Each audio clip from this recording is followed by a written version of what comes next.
अरे भाइयों ये सब तो ठीक है, लेकिन हम मटेरियल को सेपरेट करते ही क्यों हैं? अरे वीनस, तुम्हें समझाने के लिए चलो एक एक्टिविटी करते हैं। देखो वीनस और मार्स, इस टेबल के फर्स्ट कॉलम में लिखा है सेपरेशन प्रोसेस, लेकिन जम्बल्ड मैनर में purpose of separation and what we do with the separated components column 2 और कॉलम 3 में लिखा हुआ है। चलो और तुम दोनों कॉलम 1, कॉलम 2 और कॉलम 3 को मैच करो। देख, सेपरेटिंग स्टोन्स फ्रॉम राइस का पर्पस होता है टू रिमूव इम्प्योरिटीज, मतलब स्टोन्स और harmful component from the rice, और सेपरेट करने के बाद हम इम्प्योरिटीज को थ्रो कर देते हैं। हाँ भाई, और churning milk to obtain butter का पर्पस होता है separating two different but useful components, क्योंकि चर्न करने के बाद हमें बटर एंड स्किम्ड मिल्क मिलता है and both the components we get are useful. और भाई सेपरेट टी लीव्स का पर्पस होता है to remove the non useful component, क्योंकि चाय बनने के बाद चाय पत्ती यूजलेस हो जाती है and we throw away the solid component. अरे मार्च भाई, क्या हम अपनी जिंदगी में किसी भी मटेरियल को एक मिक्सचर से सेपरेट कर सकते हैं? हाँ भाई, ये तो अपन रोज करते हैं ना। जैसे कि हम चन्नी से चाय छानते हैं जिससे चाय पत्ती अलग की जा सके, थ्रेशिंग से ग्रेन्स मतलब अनाज को उसके डंठल से अलग करते हैं, दूध या दही को मम्मी लोग चर्न मतलब मंथन करते हैं जिससे उसमें से बटर सेपरेट किया जा सके,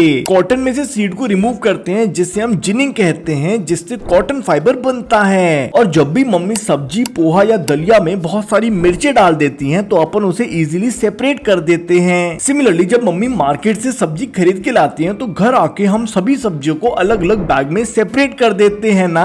अरे ये तो बहुत सिंपल प्रोसेस है, इसका मतलब हम सेपरेटिंग अपने हाथों से इजीली कर सकते हैं। अरे नहीं भाई, ऐसा हमेशा नहीं होता। जैसे अगर मैं तुझे सैंड और कुछ सॉल्ट मिक्स करके दे दूं तो क्या अपने हाथों से उन दोनों को अलग अलग सेपरेट कर पाएगा? हे मार्स, चलो जल्दी से कोई मेथड ऑफ सेपरेशन एक्सप्लेन कर दो मुझे। देखो अर्थ, हम देखते हैं सबसे simple method of separation, that is called hand picking. चलो और जल्दी से एक फूड ग्रेन का पैकेट शॉप से परचेज करके लाओ। अब इस पैकेट को खोल के इसमें से ग्रेन निकाल के पेपर पे स्प्रेड कर दो। बताओ और तुम्हें क्या क्या दिख रहा है? अरे इसमें तो ग्रेन्स के साथ साथ छोटे छोटे स्टोन्स, हस्क, ब्रोकन ग्रेन्स और बहुत सारी ब्लैक ब्लैक पार्टिकल्स हैं। अब देखो, इन ग्रेन्स को यूज करने से पहले मम्मी लोग इसमें से सभी इम्प्योरिटीज जैसे कि छोटे छोटे stones, husk, broken grains remove करती हैं और वो भी अपने हाथों से। इसी प्रोसेस को बोलते हैं हैंड पिकिंग। मार्च, हम हैंड पिकिंग वाले मेथड को सेपरेशन के लिए कब कब इस्तेमाल कर सकते हैं? हैंड पिकिंग वाले मेथड को हम यूज करते हैं जब हमें slightly larger size of impurities जैसे कि piece of dust, stone, husk, wheat, rice या पल्सेस में से रिमूव करना हो। मतलब ये मेथड तभी यूज होगा जब मटेरियल जिसको हमें सेपरेट करना है उसका साइज थोड़ा बड़ा हो और उसकी क्वांटिटी भी ज्यादा ना हो, तभी हम अपने हाथों से उसको इजीली सेपरेट कर पाएंगे। अरे मार्स, ये देखो फील्ड में बहुत सारे व्हीट और पैडी के स्टॉक्स मतलब डंठल रखे हुए हैं। अब इनमें से व्हीट और राइस कैसे रिमूव किए जाते हैं? देख भाई, मैंगोज और गुआवास तो ट्री पे से हम बड़े आराम से अपने हाथों से प्लग करके निकाल लेते हैं, लेकिन ग्रीन सीड्स बहुत छोटे होते हैं, इसलिए उनको प्लग करके उनके स्टॉक से निकालना तो इम्पॉसिबल है। इसलिए ग्रीन सीड्स को उनके स्टॉक से सेपरेट करने का मेथड होता है थ्रेशिंग। इस प्रोसेस में हमारे किसान भाई ग्रीन स्टॉक्स को एक हार्ड सरफेस पे बहुत देर तक कंटिन्यूअसली मारते हैं जिससे ग्रेन स्टॉक से अलग हो जाते हैं। पहले थ्रेशिंग का काम हमारे किसान भाई मैनुअली किया करते थे जिसमें बहुत ज्यादा मेहनत लगती थी, लेकिन अब इस प्रोसेस को करने के लिए मशीन्स आ गई हैं जिनको हम थ्रेशर्स बोलते हैं, जो थ्रेशिंग का काम बहुत एफिशिएंटली और जल्दी कर देती हैं। और पता है अर्थ, आजकल तो ऐसी मशीन्स भी आ गई हैं जो फसल को काटने मतलब हार्वेस्टिंग के साथ साथ थ्रेशिंग का काम भी कर देती हैं। इसका मतलब अलग से थ्रेशिंग करने की जरूरत ही नहीं है। ये मार्स भाई, जरा विनोइंग के बारे में तो बताओ।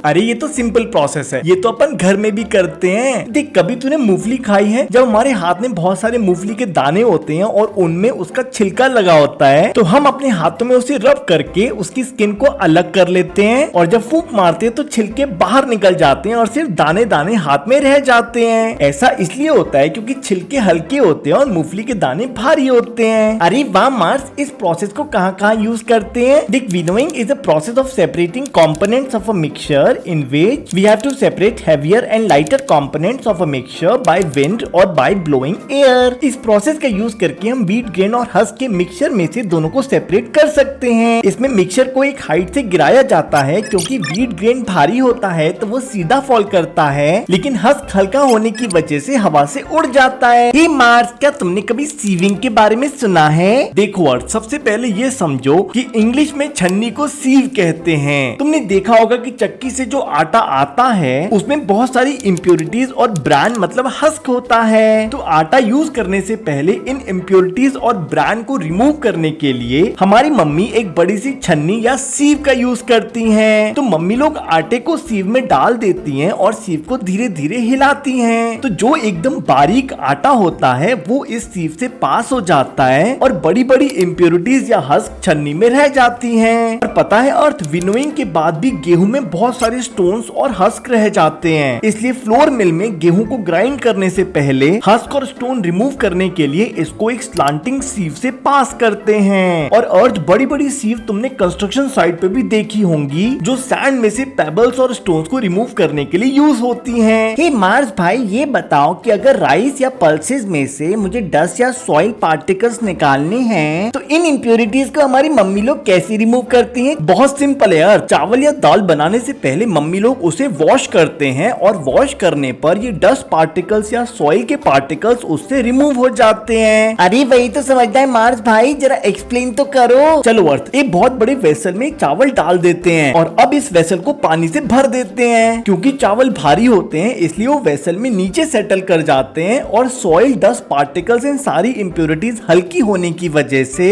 ऊपर ऊपर फ्लोट करती हैं और इसी को सेडिमेंटेशन बोलते हैं। क्योंकि when the heavier component in the mixture settles after water is added to it, the process is called sedimentation। और जब हम पानी को रिमूव करेंगे तो उसके साथ सारी इम्प्योरिटीज भी रिमूव हो जाएंगी और इस प्रोसेस को बोलते हैं decantation. Because when the water along with dust is removed, the process is called decantation। अरे मार्स, सेडिमेंटेशन और डिकैंटेशन का एक और एग्जांपल तो बताओ। चलो और जल्दी से एक बीकर में बहुत सारा पानी ले आओ और उसमें सैंड मिक्स कर दो।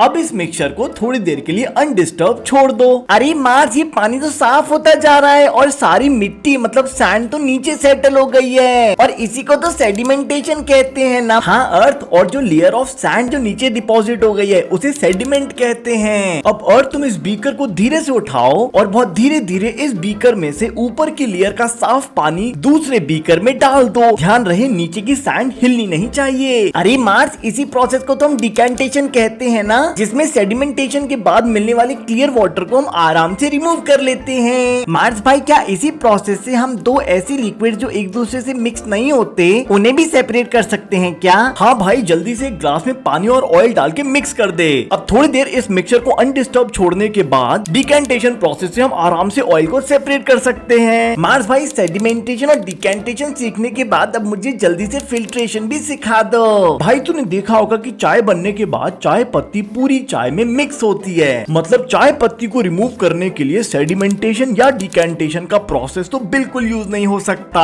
हाँ मार्स भाई, मैंने भी देखा है कि चाय बनाने के बाद कुछ चाय पत्ती तो ऊपर तैरती रहती हैं और कुछ चाय पत्ती नीचे बैठ जाती हैं। मतलब मार्स भाई, चाय पत्ती को अलग करने के लिए हम सेडिमेंटेशन या डिकैंटेशन का प्रोसेस तो यूज नहीं कर सकते ना, क्योंकि डिकैंटेशन करने के बाद भी बहुत सारी चाय पत्तियां चाय के अंदर आ जाती हैं। हाँ भाई, इसलिए चाय पत्ती को हटाने के लिए हम लोग स्ट्रेनर मतलब छन्नी का यूज करते हैं। जब छन्नी में से चाय पास होती है तो छन्नी में सारी चाय पत्ती रह जाती है और हमें एकदम बढ़िया चाय मिलती है। और पता है, इस प्रोसेस को हम लोग फिल्ट्रेशन बोलते हैं। Filtration is a process of separating insoluble solid component of a mixture from its liquid component by passing the mixture through a filter. अरे मार्स भाई, मैं ना मडी वाटर पॉन्ड और रिवर में से लेके आया, लेकिन डिकैंटेशन प्रोसेस के बाद भी मुझे गंदा पानी मिल रहा है। हाँ अर्थ भाई, डिकैंटेशन प्रोसेस के बाद भी तुझे मड या ब्राउन कलर का पानी मिलेगा क्योंकि मड बहुत ज्यादा माइन्यूट होती है और पानी में अच्छे से मिक्स हो जाती है। और पता है, क्योंकि मड पार्टिकल्स इतने ज्यादा माइन्यूट होते हैं इसलिए फिल्टर करने के लिए चाय की छन्नी भी काम नहीं आएगी। अरे फिर क्या करेंगे हम मार्स भाई? अरे भाई टेंशन मत ले, अब हम पानी को फिल्टर करेंगे using a piece of cloth, क्योंकि कपड़े के अंदर बहुत छोटे छोटे होल्स या पोर्स होते हैं जो फिल्टर का काम कर सकते हैं। लेकिन मार्स भाई, ये पानी तो अभी भी ब्राउन कलर का दिख रहा है, फिल्ट्रेशन अच्छे से नहीं हुआ है। तो भाई इस केस में हमें ऐसा फिल्टर यूज करना होगा जिसमें क्लॉथ से भी ज्यादा स्मॉलर पोर्स या होल्स हों, मतलब फिल्टर पेपर का यूज करना है। अब फिल्टर पेपर को एक छोटे से कोन की फॉर्म में फोल्ड करो और इसे अब फनल में फिट करके फिल्ट्रेशन कर लो और तुम्हें अब साफ पानी मिल जाएगा। अरे मार्स भाई, ये बताइए कि अब फिल्ट्रेशन प्रोसेस हम कहाँ यूज कर सकते हैं? देखो अर्थ, जब भी हम जूस वाले भैया के पास जाते हैं जो फ्रूट या वेजिटेबल का जूस निकालते हैं, तो मशीन से निकलने वाले जूस में से सॉलिड पार्टिकल्स, पल्प और सीड्स को रिमूव करने के लिए उसको छन्नी से पास करते हैं, मतलब उसको फिल्टर करते हैं। और अर्थ, तुमने कभी मम्मी को पनीर बनाते हुए देखा है? नहीं मार्स भाई, जरा बताओ कैसे बनता है? सबसे पहले मम्मी लोग एक बड़े से बर्तन में दूध को उबाल डालती हैं, फिर उसमें लेमन जूस या कर्ड डालकर उसे स्टिर मतलब मिक्स करती हैं। कॉन्टिन्यूसली बहुत देर मिक्स करने के बाद उसमें से पनीर बनना शुरू हो जाता है। लेकिन पता है अर्थ, इसमें से पनीर को अच्छे से निकालने के लिए मम्मी लोग कपड़े का यूज करते हैं एज अ फिल्टर,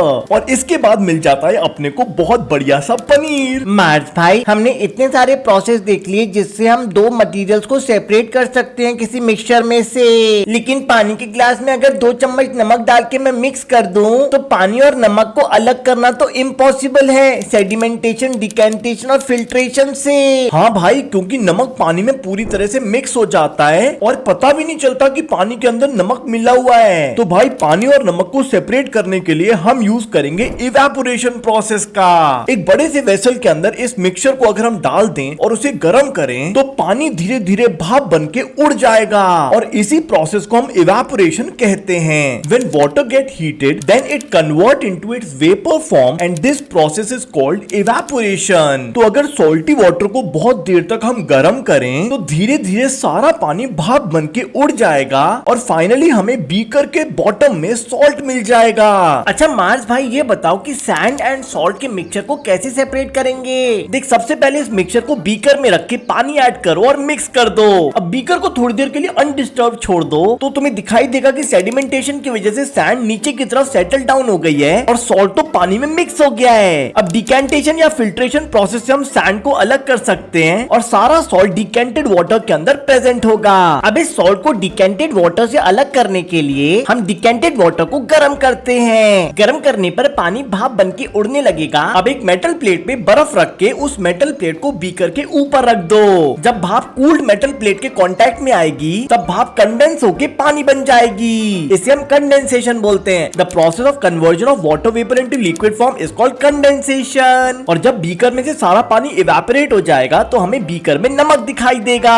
मतलब सॉल्ट, सैंड, वाटर को सेपरेट करने के लिए हमें डिकेंटेशन, फिल्ट्रेशन, इवेपोरेशन और कंडेंसेशन का यूज किया। अरे मार्स भाई, जो तुमने प्रोसेस बताया था ना सैंड और सॉल्ट को अलग करने का, वो बिल्कुल गलत है। अरे नहीं तो भाई, क्यों, क्या हो गया? अरे मैंने ना थोड़ी सी सैंड में पूरा पैकेट सॉल्ट का मिक्स करके एक्सपेरिमेंट किया, लेकिन एंड में इवेपोरेशन के बाद बीकर के अंदर थोड़ा सा ही सॉल्ट मिला मुझे। तो मार्स भाई बताओ ना क्या गलती हुई मुझसे? देख, जब सॉल्ट और सैंड के मिक्सचर में पानी मिलाते हैं तो सॉल्ट पानी में मिक्स हो जाता है क्योंकि salt is soluble in water. लेकिन एक फिक्स्ड क्वांटिटी ऑफ पानी के अंदर हम एक limited amount of salt he mix कर सकते हैं। अब इसमें अगर हम 1 टीस्पून ऑफ सॉल्ट डाल के मिक्स करते हैं तो सॉल्ट आराम से पानी में डिसॉल्व हो जाएगा। इस सॉल्यूशन को हम अनसैचुरेटेड सॉल्यूशन कहते हैं क्योंकि यहाँ पर नमक आराम से पानी में मिक्स हो चुका है। लेकिन इसी पानी में अगर हम नमक डालते जाएं और मिक्स करते जाएं, 4-5 चम्मच नमक डालने के बाद हमें दिखेगा कि नमक पानी में डिसॉल्व नहीं हो पा रहा है और नमक बीकर के नीचे जाके सेटल हो गया है। इसका मतलब पानी के अंदर अब और ज्यादा नमक को डिसॉल्व करने की शक्ति नहीं बची और इस सॉल्यूशन को हम सैचुरेटेड सॉल्यूशन कहते हैं। अच्छा मार्स भाई, ये बताओ अगर हम बीकर में फिक्स अमाउंट ऑफ क्वांटिटी का पानी ले लें और उसमें बहुत सारा नमक मिलाएं तो हमने देखा कि सॉल्यूशन सैचुरेट हो चुका है और बहुत सारा नमक तो पानी में मिक्स ही नहीं हुआ और बीकर में नीचे पड़ा हुआ है। इसका मतलब पानी की सॉल्युबिलिटी तो बिल्कुल खत्म हो गई है। अच्छा मार्स, ये बताओ कि क्या हम पानी की सॉल्युबिलिटी इंक्रीज कर सकते हैं? हाँ भाई, क्यों नहीं। देख, अब इस बीकर को गर्म कर। पता है, जैसे जैसे पानी गर्म होगा उसकी सॉल्युबिलिटी इंक्रीज होगी और जो अनडिसॉल्व नमक है ना वो पानी में डिसॉल्व हो जाएगा। लेकिन जब इस पानी को गर्म करना बंद कर दोगे और ये पानी ठंडा हो जाएगा तो पता है पानी की सॉल्युबिलिटी फिर से कम हो जाएगी और बहुत सारा नमक अनडिसॉल्व होके नीचे बीकर में सेटल डाउन हो जाएगा। इसका मतलब पानी की सॉल्युबिलिटी इंक्रीज करने के लिए हम उसे गर्म कर सकते हैं। अरे मार्स भाई, ये बताओ क्या पानी इक्वल अमाउंट में डिफरेंट सॉल्युबल सब्सटेंसेस को डिसॉल्व कर पाता है क्या? अरे नहीं अर्थ भाई, ऐसा नहीं है। वो तो सब्सटेंस पे डिपेंड करेगा कि उस सब्सटेंस का कितना अमाउंट पानी में मिक्स हो सकता है। देख, जल्दी से एक एक्सपेरिमेंट करते हैं। 2 ग्लास में पानी भर लेते हैं। अब एक ग्लास में मैं स्पून फिल कर करके नमक डालूंगा और डिसॉल्व करूंगा और दूसरे ग्लास में तुम शुगर के स्पून फिल कर करके पानी में डाल के डिसॉल्व करने की कोशिश करो। फिर हम दोनों कैलकुलेट करेंगे कि कितने number of spoons of salt and sugar पानी में डिसॉल्व हो पा रहे हैं। अर्थ भाई, मैंने देखा कि छोटी 19 टीस्पून नमक की आराम से पानी में डिसॉल्व हो गई हैं। हाँ मार्स भाई, मैंने भी देखा कि 10 टीस्पून ऑफ शुगर आराम से पानी में डिसॉल्व हो गई हैं। देखा ना तूने,